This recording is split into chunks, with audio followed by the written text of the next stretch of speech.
Alors même la carte du monde qu'on nous a appris depuis tout petit, même ça c'est faux? On peut mentir comme ça? Hey. Générique.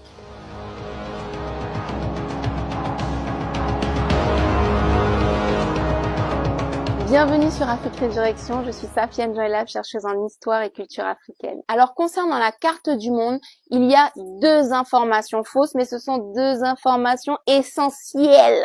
C'est-à-dire la taille des continents n'est pas la bonne taille et la direction des continents n'est pas la bonne non plus. En gros, il faut tout effacer et reprendre de zéro. Nos ancêtres africains étaient convaincus depuis l'Antiquité que ce qu'on prend aujourd'hui pour le pôle sud était en réalité le pôle nord. Et là, ça inverse toute notre représentation du planisphère. Du coup, le pays qu'on appelle Afrique du Sud est en réalité le plus en haut de la carte du monde africaine. Pour ceux et celles qui sont passionnés par le royaume de Kémet, qu'on appelle aussi l'Égypte antique, nos ancêtres égyptiens, les Kemtiou, concevaient le monde avec le sud actuel au nord. C'est pourquoi la Haute-Égypte, selon eux, était placée en haut de la Basse-Égypte, placée en bas dans leur position du monde. Et cette orientation du monde a régné chez les Africains depuis l'Antiquité jusqu'aux premières invasions étrangères. D'ailleurs, le peuple zoulou qui se situe jusqu'à maintenant en Afrique du Sud se surnommait le peuple du ciel parce qu'ils se considéraient être les plus hauts sur le continent africain et donc de façon imagée les plus proches du ciel. Cette orientation a été renversée lorsque les peuples considérés au sud,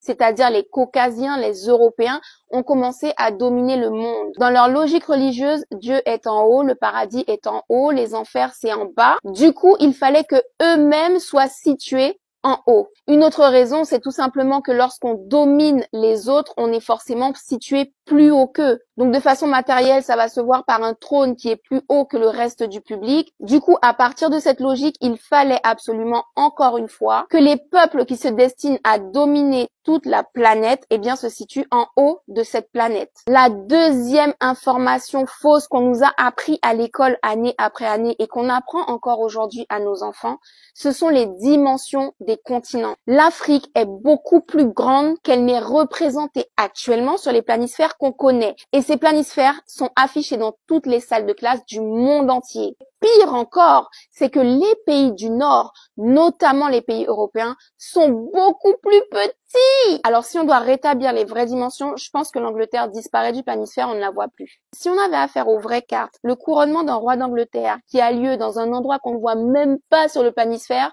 tout le monde s'en battrait royalement les... La superficie du continent africain est tellement vaste qu'elle peut accueillir plusieurs des plus grands pays du monde en même temps. Tu fais rentrer la Chine, la Russie, les États-Unis, peut-être même l'Australie. Jusqu'où nous a-t-on menti?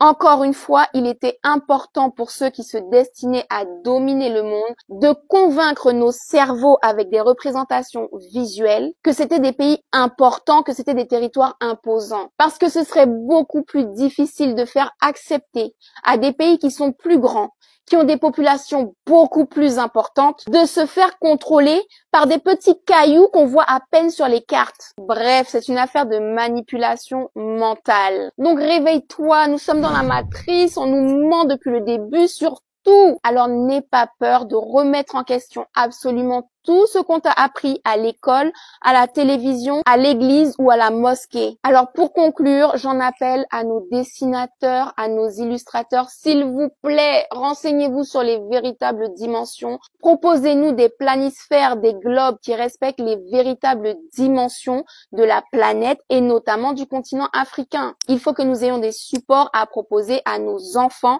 pour qu'ils ne continuent pas dans ce mensonge. D'ailleurs, tu sais déjà, pour participer à briser ce mensonge, partage cette vidéo au maximum. Et si tu souhaites continuer à découvrir des mensonges de cette ampleur, abonne-toi à Afrique Résurrection sur TikTok, Instagram, Facebook, YouTube, on est partout. Sur ce, je te donne rendez-vous pour une autre chronique où on va continuer de briser leurs mensonges les uns après les autres. C'est trop!